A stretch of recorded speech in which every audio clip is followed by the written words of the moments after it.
What the heck? Literally everything is falling. That sounded like my glasses. But I can't see my glasses without my glasses. What was that? If you didn't know I wear glasses, now you know. Where is my glasses case? Hello? Oh, I have an astigmatism. We don't talk about that enough, actually. We don't talk about astigmatisms and how every day is a struggle, knowing that my eyeballs are spherical instead of circular. Can we raise awareness for people with astigmatisms and how hard it is for us to drive at night? No, even with my glasses on. No, stay here. You're gonna hear this rant. Even with my glasses on, the lights still do the thing. You know what I'm talking about if you have an astigmatism. Astigmatism. That would be kind of a cute name. Astigmatism. A stigma. For short? No, because that's like a stigma. No, but astigmatism, I'm on to something. Hi, my name is Donnie and welcome back to the channel or welcome back. What? Hi, my name is Donnie and welcome to the channel or welcome back. If you're a returning customer. Whoa, I forgot to say that in my last video. Whoa, returning customer. Welcome in, welcome in. Please have a seat, be seated. No, take your time. We're just all waiting on you. So, I came across this on TikTok and I said, everybody has to hear this. I need everyone's thoughts on this right now. The other day, last week, I was scrolling on TikTok as per usual, and the algorithms attempt to distract me from the United States literally crumbling. Trump's executive order ending birthright citizenship for kids born to non-U.S. citizens and lawful permanent residents is taking effect on July 27th in 28 states. I came across a young woman named Ashley. And Ashley had something very interesting to say. My husband cheated on me, so let's get into that. I'm sad. As soon as Ashley said this, I said I have no one to talk to about this. Her comment section at the time was buried. Today we're talking about Major Key and his wife Ashley and how he cheated on her and then told her. But before we do that, we must take a family sip. Yeah, that's right. Another YouTube channel telling you to drink water. Get the hint. Cheers. At water. Put the lemonade down.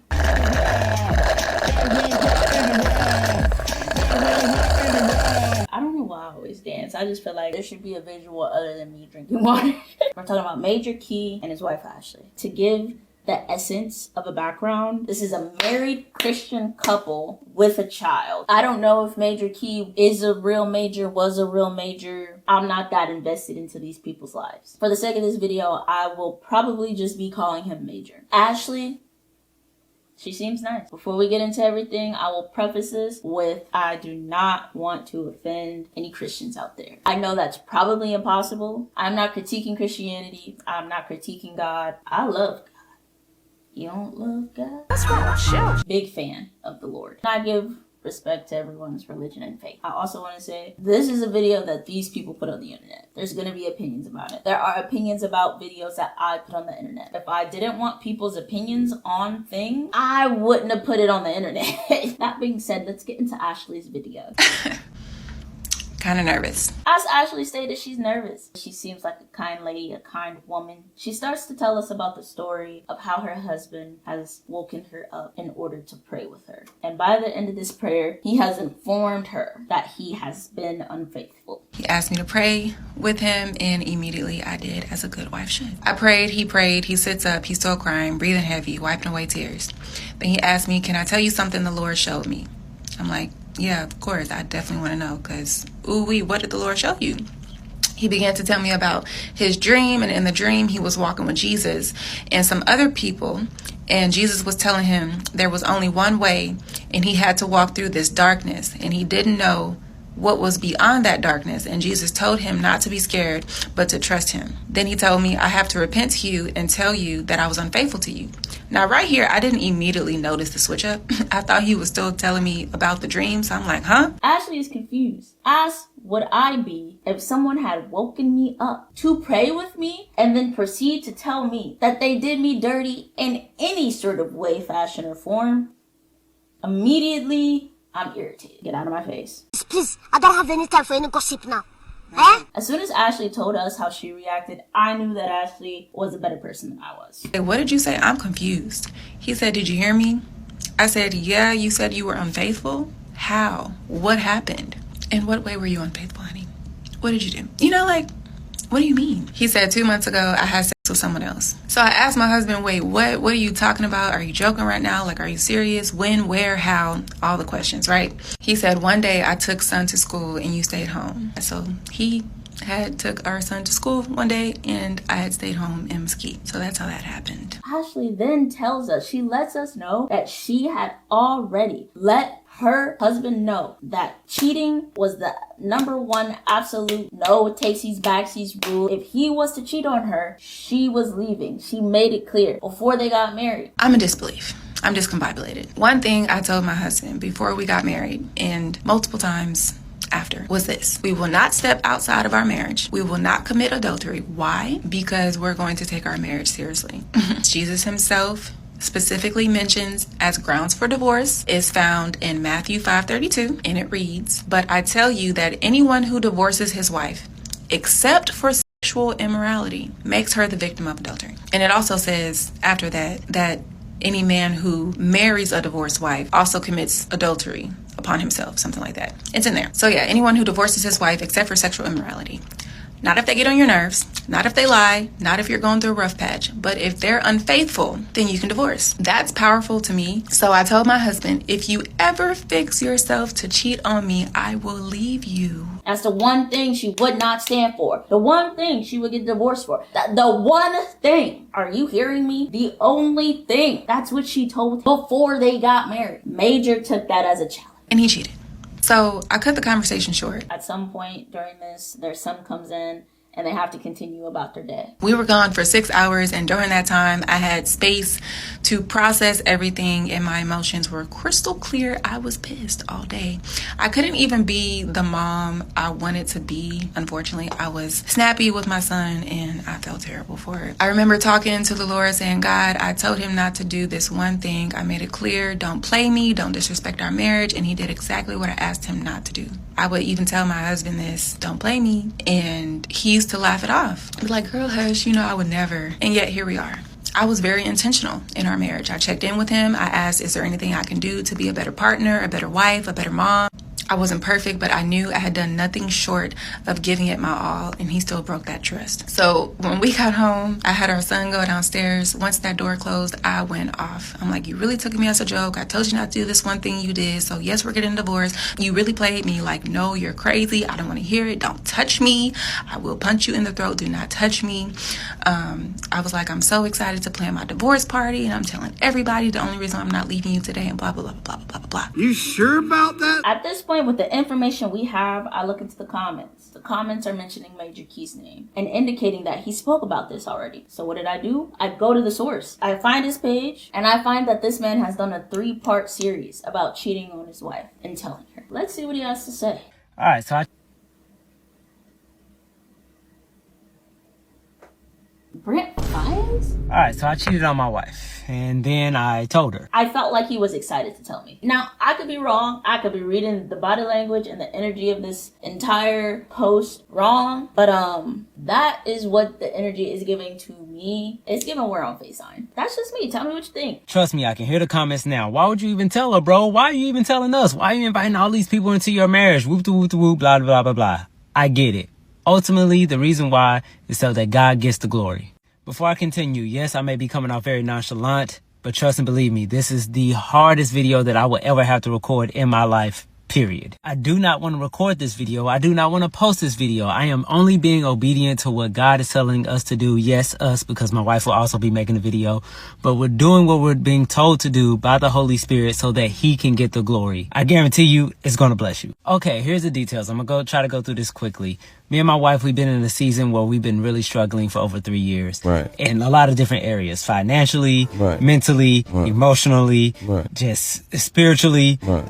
It had been hard for the past 3 years. Right. At the time of my infidelity, I was in a really, really, really dark place where I just felt like I had been trusting in God. I've been doing my best to be obedient, and nothing was really going our way. Nothing was breaking our way. And so I started going back into old habits with small things first. Started with lying, right, and started with stealing a little thing. Not only are you a cheater, you're a criminal. The vibes are off, sir. You're a lying, gooning criminal? God, get him the out of here. Get him the, please. Black, get him the. Case closed. There's nothing else to see here. He tells us all this to give us a picture of how this has escalated to him cheating. It's because, again, we've been struggling financially. So I'm just stealing little things here and there just to provide for me and my family, just to make sure that we have something to eat.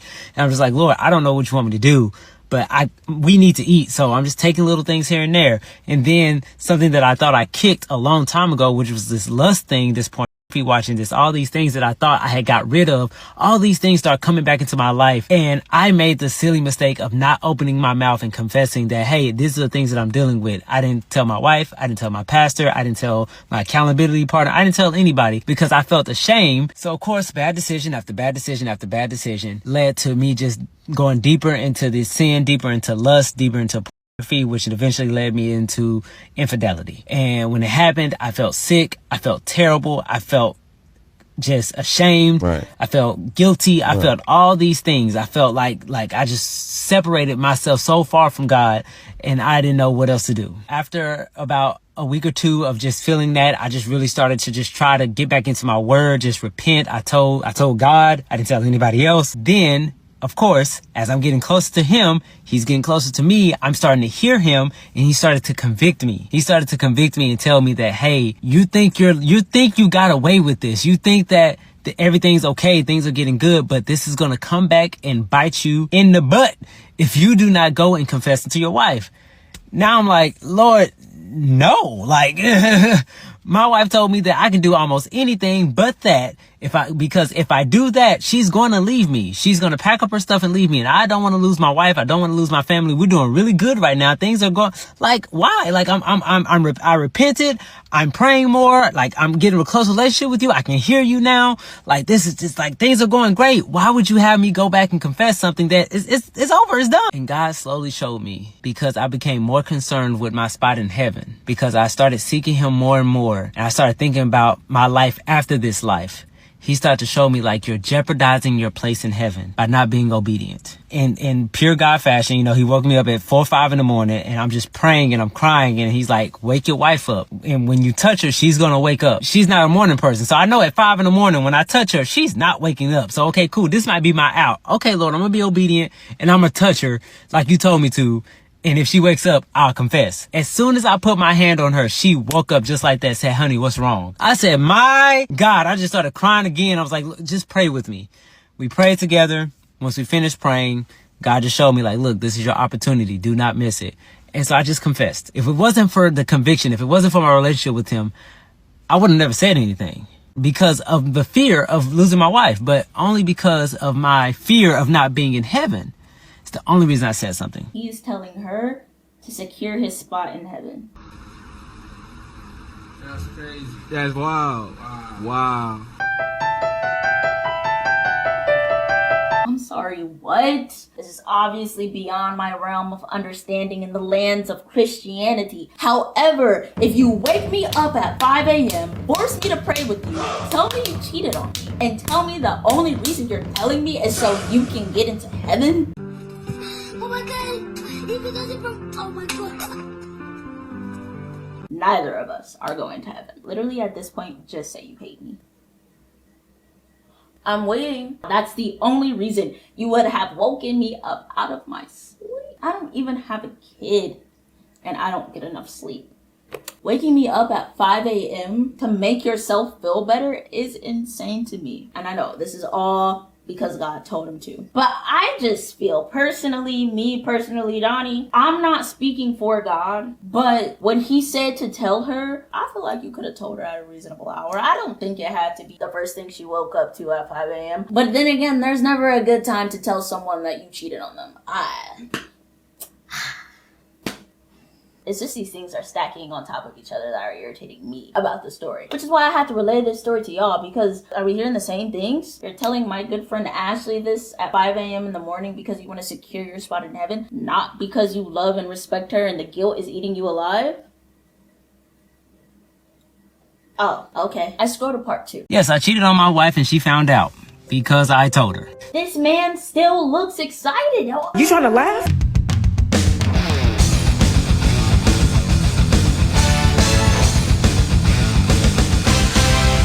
This is embarrassing, no? Are you not embarrassed? He decides to provide some clarification before getting all the way into part 2. Number one, timing. I have not been with my wife for 10 years. I've known her for 10 years. We've only been dating for 5 years. We've been married for 1. The timing of my infidelity was right before our 1-year anniversary. God damn! Cheating within your first year of marriage is insane. Cheating on someone within your first year of marriage when they have advised that that's one of the only things that they would see fit for getting a divorce for, and then telling me, is insidious. And lastly, this is a free world. You're more than welcome to comment and say whatever you would like to on these videos. I personally could care less. I honestly am doing this again out of obedience, and I'm seeing the people that I am helping, those individuals that feel like they need to tear somebody down and tear other people down in the comments. Woe to you. And I woe to you, I really do say. And and read your word. A lot of you guys are misquoting the Bible a lot. Understand what you're saying before you say it. Moving on, part 2. After praying with her, I told her, and she was in disbelief. She was in shock. She didn't believe that I was telling her the truth. She thought I was just making this up because she was in so much shock because of the place that we were in our relationship. Everything was fine at that time. Or it's because she married a God-fearing man who apparently knows the Bible better than most people. And read your word. A lot of you guys are misquoting the Bible a lot. And advise him that the only reason, or one of the only reasons, that she would consider getting a divorce is if adultery is committed and he cheats on her, and then he cheated on her. That might be a part of the reason. That's just a guess. I could definitely be wrong. She was like, when did you have time? Where? Who? All these questions, right? And so I'm giving her the information as she's asking, but of course I'm nervous. I'm terrified. Oh, you were terrified. Were you terrified when you was on your way to get some butt? Were you shaking in your loafers when you were on your way to clap some buns? Were you? Later on in the morning, she gets up and she leaves because she has errands to run. So she's going to run her errands, and I'm staying at the house and I'm just cleaning up, and I'm wondering and I'm praying like, God, you said that everything was going to be okay. If I just confessed, you said everything was going to be fine. I'm thinking like, okay, everything's going to be fine when she gets home. She's going to be upset. She's going to be angry, but we're going to talk and everything's going to be fine. Why would everything be fine? Quickly. Even with God speaking to you and telling you that it will be fine, what did you think that God was going to do? Give her amnesia? No, yeah, makes perfect sense. I see how he came to that conclusion. She gets home and she brings me a little sushi platter and says, hey, this is my parting gift because we're done.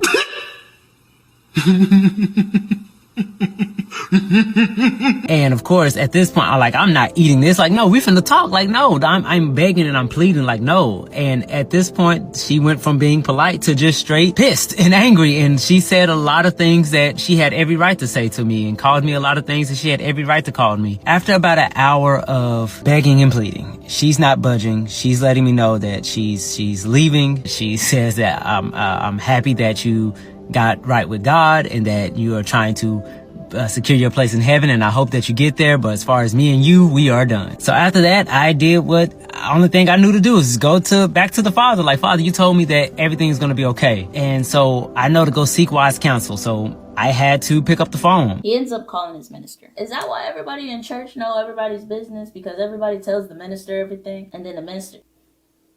I'm gonna mind my business. So after that hour conversation with them and them praying with me, I felt much better because I'm just like, okay, God, I'm going to trust you. You're saying that she's leaving. I cannot fight this battle on my own. She's going to be upset. I'm not going to go up here and continue to beg. I'm not going to go up here and continue to say, I'm sorry. I've said all I can say. So the only thing left for me to do is go up here and let her know, hey, I understand. If you choose to leave, I cannot stop you. I love you. I do not want this for us. I'm sorry that I caused this pain, but I have to give it to the Lord now. You're not going to see me trying to over-explain anymore. You're not going to see me try to, get you back. Like, that's up to the Lord now. That's between you and God.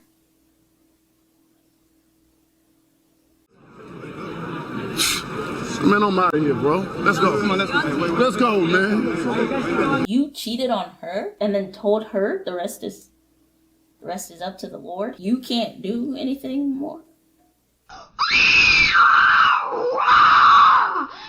Idiot! That's true, kind of. Like, he can't make her stop feeling how she feels. But I would think you would want to reassure her in any way possible to bring God into this situation at that time. Like, to say, listen, I gotta let it do what it do. It's in God's hands now. I feel like that's something you say when your job has denied your PTO, but you already paid for the trip. Not when you've cheated on your wife. This is where I have questions and comments and concerns. I mean, is this not religious manipulation? My God, you groveled for 1 hour. That's it. You didn't even give it a full day. Is this not weaponizing God? This is what I'm trying to find out. I have to let you feel how you feel? Yes. And continue to provide reassurance that you're there and it was a mistake that you regret wholeheartedly and all of the things. Now, granted, we weren't there. I don't know what actually happened in this conversation. It's just the way that he phrased it kind of made it seem like he was like, I talk to the ministers. I talk to God. You gonna have to figure it out. It's between you and God now. The fact that I cheated. At this point, let me see what Ashley has to say. So many people are saying God is not on TikTok. God would never tell you to post on here. First of all, God is everywhere. He can speak through any person, any platform, any moment. Why? Because he's God. He doesn't operate inside your limited box of what you think he can or can't do. And let's be real, if the devil is on TikTok, like this lady in my inbox asking me to reach out to her for a reading, why wouldn't God be here too? This is not for show.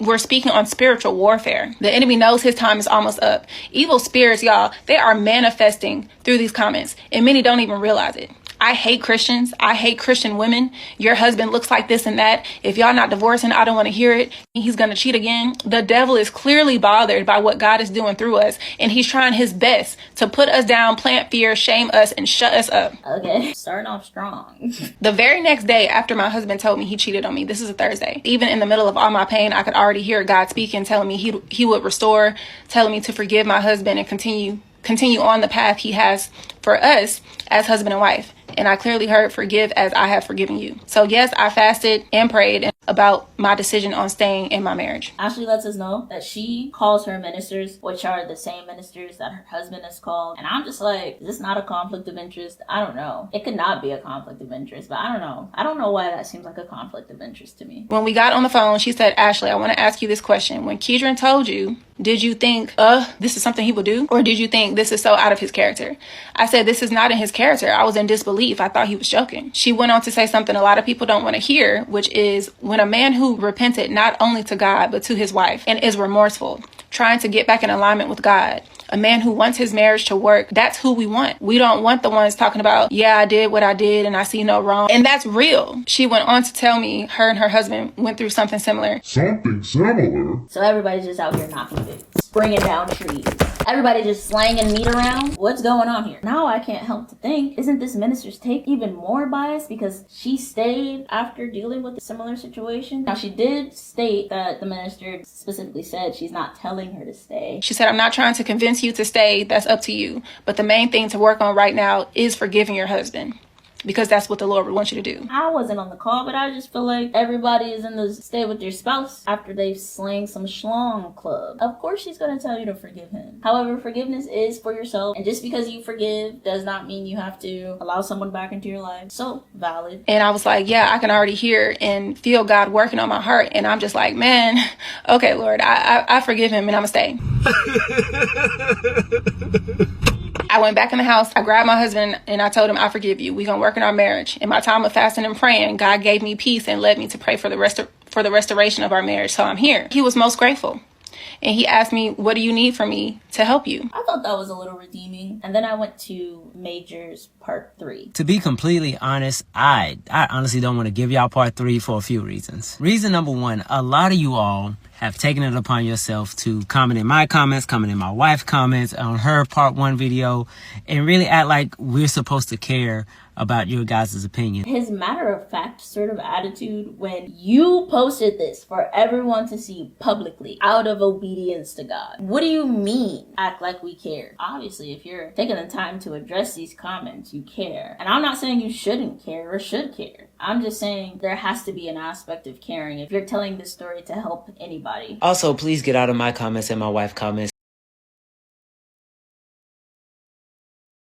It's a comment section. People are going to comment. Did you think that you were going to post this story and only devout Christians that see your side of things were going to see it? Maybe that's exactly what he thought, because he did state that he wasn't expecting this to go viral. Stop saying God sent y'all on assignment, that y'all being obedient by getting on here telling y'all business and da-da-da-da. God wouldn't tell y'all. That's not an assignment from God. God will give you an assignment that not everybody will understand. God told Abraham to take his son Isaac up a mountain and go sacrifice him.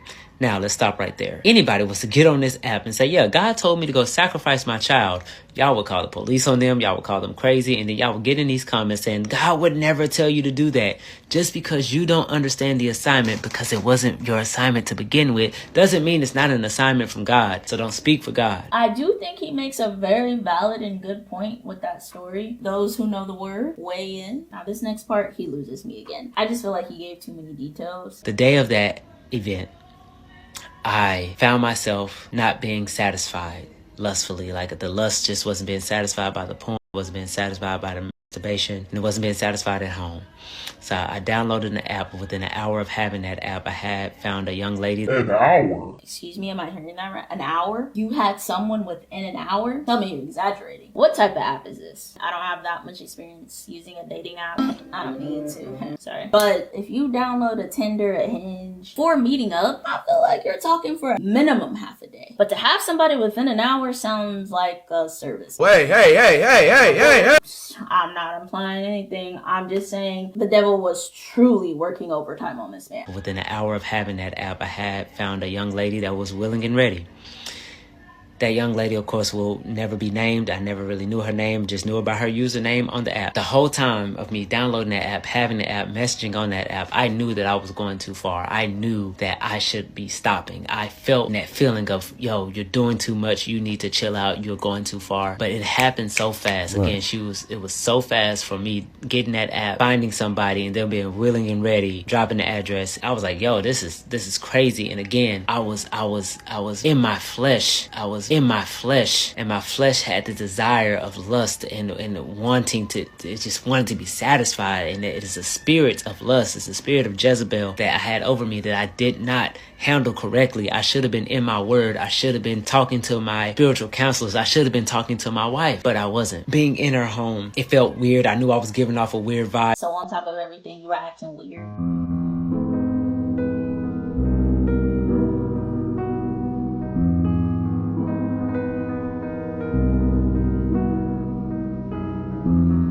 That just really pissed me off. What do you mean you do all this and you're being weird? That's just so annoying. That's not even relevant to the story. That's just annoying. So you gonna be weird while you cheat. You gonna bring your weird ass. If you gonna cheat, don't be weird about it, bro. Don't make it her problem. And up until the act of the actual act happening, it was whack. It wasn't even worth it. Like it was, I knew I wasn't supposed to be there. Like I knew this is not who I want. This is not what I'm supposed to be doing. It wasn't worth it. I wasn't satisfied. The lust wasn't even satisfied, but I felt disgusted. I felt guilty. Of course, I didn't tell my wife. So fast forward a couple of weeks, I'm feeling guilty. I'm still feeling disgusted, but I'm like, okay. I started praying more. I started getting in my word more. I started spending more time with my wife. You couldn't have done that before you had to cheat in order to spend more time with God and spend more time with your wife. It didn't occur to you before you went and had some cat. Things started to get better with my relationship with Christ. Things started to get better with my relationship with my wife. And I wasn't struggling with lust anymore. Right. I wasn't struggling with lying anymore. Right. I wasn't really struggling with stealing anymore. Right. Like things started getting better. Even though I know he's like just explaining his thought process, it's just so... I don't know. What's the word I'm looking for? It's so something, very much something. All in all, he ends up bringing it back to God was talking to him, telling him he has to tell his wife. I'm sure it wasn't the guilt eating him alive. He has to get into the kingdom. It's the most important thing. But as things were getting better with Christ, of course, the Lord was telling me and showing me, like, listen, you need to confess to your wife. You need to confess your sins. And the whole time I'm telling the Lord, like, nah, I'm not doing that. I'm not losing my wife. Like, we're good. And that is how I ended up having that dream, and that is how I ended up telling my wife, because again I started getting more and more concerned with my spiritual life, with my spiritual place in heaven. Disobedience will keep you out of the kingdom. So yes, I woke up, I told my wife. Somehow, he and his wife come to the conclusion that they have to post this to help other people. I'm saying somehow they're saying God told them to do it, that they have to do it, and they're just being obedient to God. Almost at the same time, we both knew that this has to go out because God has to get the glory, because this was nothing but God. There's a lot of hurt people out there. And so we're doing this so you guys know that God is getting the glory in this, because there are people that are being healed. There are people that are being set free. There are people that are finally confessing their sins and coming out and getting closer to God because of it. This is not for our glory. This is not for our fame. We can care less. We did not want to do this, but we're doing it in obedience because we want to honor our Heavenly Father. I wasn't there. I don't know. But in my head, I just feel like he was like, Babe, we gotta post this. I'm hearing that we gotta post this. This is gonna help so many people. as a Christian, you want to be subservient to your male partner, who you may look at as a leader spiritually. I feel like she agreed because of that. I don't want to take away her autonomy. I don't want to take away the fact that I don't know what the actual conversation was. But hold on, stay with me. One of the reasons I feel that way, like he may have done a bit of convincing, not saying he did, because I don't know. I wasn't there. But listen, he says this. I hope that we continue to help you guys as we continue to post not only about this situation, but all the posts that we make from here on out. Allow our lives to be a reflection of God, of His forgiveness, His grace, His fruits of His Spirit. Nothing is wrong with that, right? After the story, there are definitely posts mentioning God. But at the time of this recording, the last 4 TikToks that were posted are for the TikTok shop and don't have much to do with reflecting God. It's not to say that everything they have to post has to reflect God, but he did say all the posts that we make from here on out. And then when you mix that in with this isn't the first and only content that he's posted, it seems like he's been trying to gain a following for a little bit of time now. I'm not saying that this was just posted for attention and clout and more followers or anything like that. That's not what I'm saying. I'm saying depending on how you look at certain things, I see how one could come to that conclusion. I don't know these people's intent. We end the saga with looking at Ashley's part 3, and honestly, I think she said a lot of good stuff. Let me be very clear. I am not saying God made my husband cheat. I am not saying the devil made him do it. My husband made a choice. He gave into temptation not because God wanted it or had it in the plans for our marriage, and not because the devil forced it, but because, like all of us, he is human and made a sinful choice. But now he is choosing to repent, to grow, and to walk in alignment with God, and I see the fruit of that. Also, I want to be honest and say this. When my husband told me he was struggling and asked me to pray for him, I said I would, and I did, but at the time, I was annoyed and cold. I thought, why can't you just deal with it like I am? Why do you look like you lost your best friend? Pick your head up. Let's handle what we can, and what we can't, God will take care of. I'm going through it too. I can't carry both of us. So yes, I prayed, but deep down, I felt like he was being weak. And that wasn't fair. That wasn't Christ-like. I'm learning that being a supportive spouse doesn't mean carrying everything. It means lifting each other up together in love and grace. My part as a wife is to pray for my husband, speak life into him, cover him, have his back, and walk alongside him as his helper. Am I blaming myself for what he did? No. He told me he was struggling, but he failed to say exactly what with. But he didn't feel safe or comfortable opening up to me because over the years I showed him I didn't have room for his emotions. That's something I own. I've gone through so much evil and pain in my life. I hardened my heart and I called it strength. If you've been cheated on, hear me clearly. It is not your fault. Yes, take responsibility for where you may have fallen short, but you are not to blame for someone else's sin. You are enough. You are worthy of loyalty. You deserve a spouse who loves you like Christ loves the church, with sacrifice, patience, grace, and truth. We don't condone cheating ever, but there is a huge difference between a repentant spouse and one who refuses to take responsibility. My spouse is not going through my phone trying to find what I'm doing wrong. He's not blaming me. It's your fault that I cheated. He's not making excuses, saying we weren't being intimate enough. What did you expect? He's not looking for a way out. If your spouse is doing these things and God is exposing them to you and you feel released to leave, then leave. Don't ignore what God is showing you. I'm not speaking for anyone else's story but mine. I'm talking about staying in a God-ordained marriage with a spouse who is asking you, what can I do for you today? Do you need rest? I'll take care of the kids. How can I support your healing? I know that I'm the one that caused you this pain. I got you for as long as it takes. That's emotional maturity. That's accountability. That's spiritual growth. If your spouse is saying, oh, I see you're still mad, so I'm gonna head out. If he's saying you're too much, or he's belittling your pain, or she, or putting you down in front of your kids, or raising a hand or throwing things, then maybe the Lord is telling you to get out. This message is for both wives and husbands. I really like how she emphasized that she's not telling other people to stay. She spoke about how every situation is different. I think that that's really important for a lot of people to hear, especially because there is a wider conversation that is happening on the internet about not only Christian women, but women in general and what they allow for the sake of marriage and how deep a woman's value is tied to being chosen by a man. Specifically in the Christian community, the pressure to stay with your husband, especially because of the words of the Bible. And the conversation about men seemingly enjoying embarrassing their partner or spouse. Is it a humiliation ritual to be with a man? Thoughts, questions, comments, concerns? Thank you for watching. If you enjoyed the video, like it, hit the like, subscribe. Love you. Major key. More like major key your car, because why would you do something dumb?